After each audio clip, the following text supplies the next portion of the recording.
Welcome to This Explainer. Today, we're taking a deeply respectful yet highly analytical look at one of the most perplexing tragedies in modern aviation history. We are going to meticulously dissect the cascading mechanical failures that brought down PIA Flight PK661. This isn't just a story about a plane crash. It's a really intense, forensic look at how a seemingly minor technical flaw can violently override human skill and standard safety protocols. So let's dive right in. So here's the question that baffled absolutely everyone right out of the gate. How does a perfectly sound aircraft, flown by an incredibly experienced instructor pilot, just fall from a clear sky? The premise itself makes this tragedy so baffling.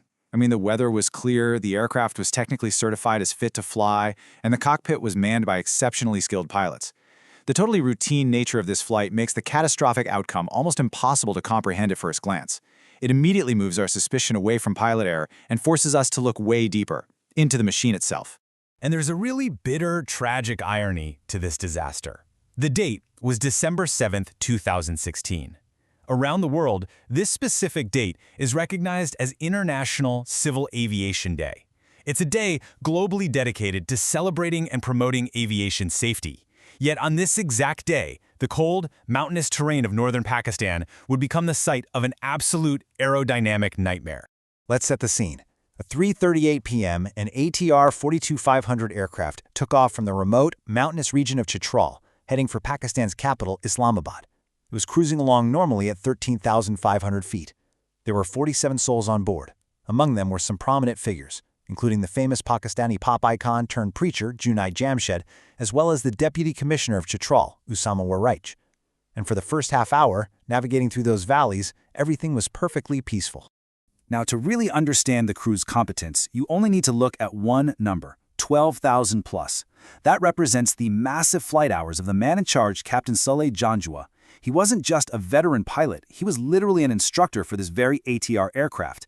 He knew every single bolt, quirk, and system of this plane inside and out. I want to firmly establish this right now. The crew's competence was absolute. They were, without a doubt, the best of the best. But all that incredible experience was about to be tested against an impossible scenario. The final minutes of Flight PK661 were terrifyingly compressed. From the very first sign of trouble at 4:10 p.m. to the tragic impact at 4:15 p.m., only 5 minutes elapsed. Just 5 minutes where the laws of aerodynamics seemingly turned against the crew. Let's break down exactly what happened at that 4:10 mark.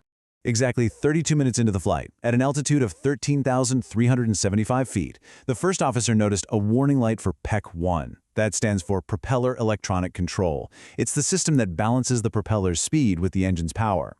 Captain Jamshed immediately called for the checklist to reset the engine. Initially, they thought, okay, it's just a minor electronic glitch, which is pretty common in older aircraft.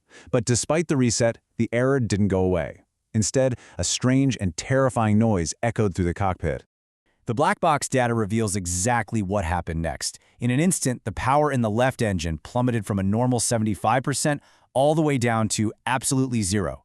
The left engine had completely failed.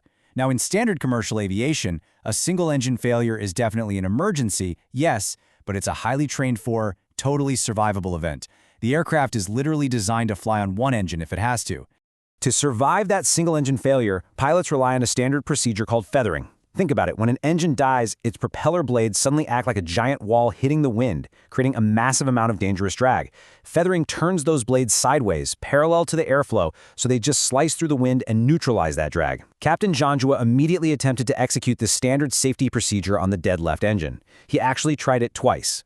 So, in a normal engine failure scenario, the propeller feathers, the drag drops, and the plane flies safely on the remaining engine to the nearest airport. Simple enough, right? But on PK661, the feathering completely failed. The blades absolutely refused to align with the airflow, and this thrust the crew into an unprecedented aerodynamic nightmare that ATR aircraft history had never even seen before. And guys, then it got worse. Instead of the broken left propeller stopping like it should, the violent rush of oncoming air forced it to spin 120% faster than its normal operational speed. It was spinning completely out of control. It wasn't providing any power. Instead, it was actively working against the aircraft. This is what created our aerodynamic nightmare. That incredibly fast-spinning, unfeathered propeller acted like a solid mountain attached to the left wing. Imagine you're driving a car down the highway at top speed, and suddenly, only the brakes on the left wheels slam on with maximum force. What happens? The car violently swerves left. That's exactly what happened here. The massive drag on the left side of the aircraft forced it into a severe, uncontrollable left turn. To fight this, Captain Jamshed engaged full right aileron, meaning he turned his steering yoke as far right as it would physically go just to try and keep the plane flying straight.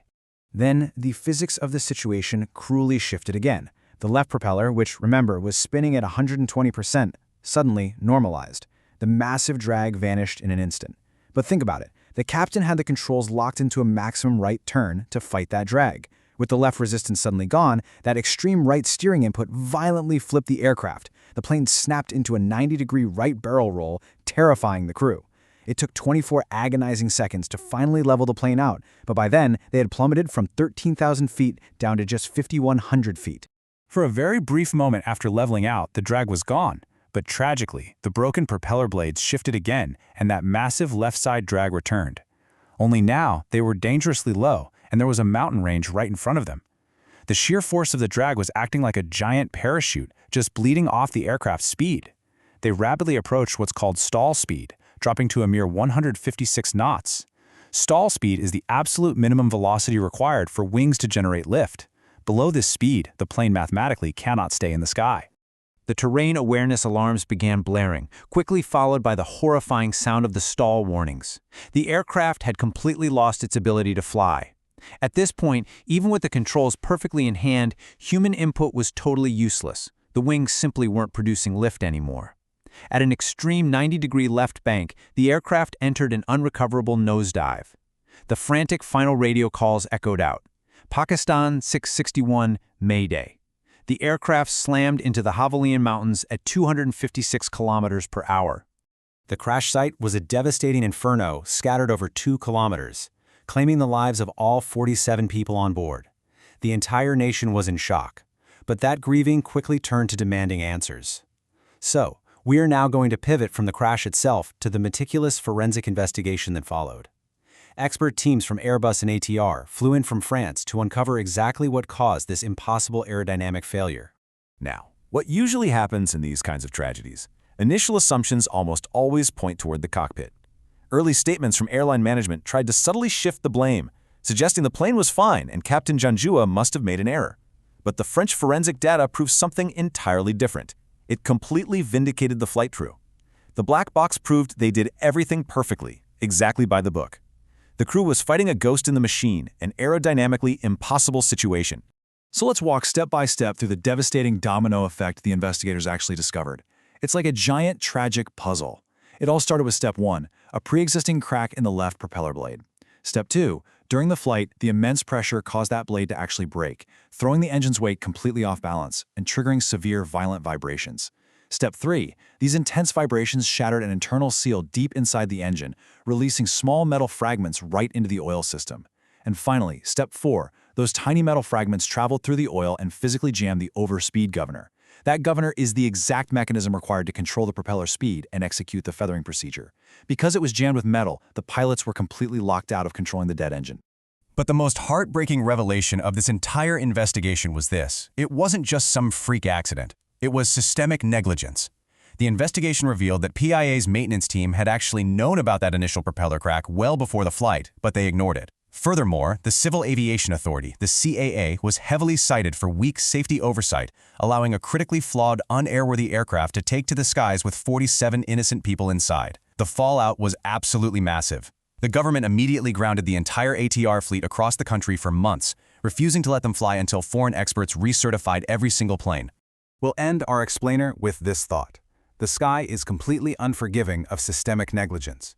The meticulous actions of Captain Jamshed and his crew proved that human excellence in the cockpit just cannot overcome a maintenance culture that ignores the details. Could tighter, uncompromising safety oversight have broken this chain of events before Flight PK661 ever even left the tarmac? It's a really heavy question, but it's one that the aviation industry must ask itself every single day. Thank you so much for joining me for this analysis. Keep questioning, keep learning, and I'll see you next time.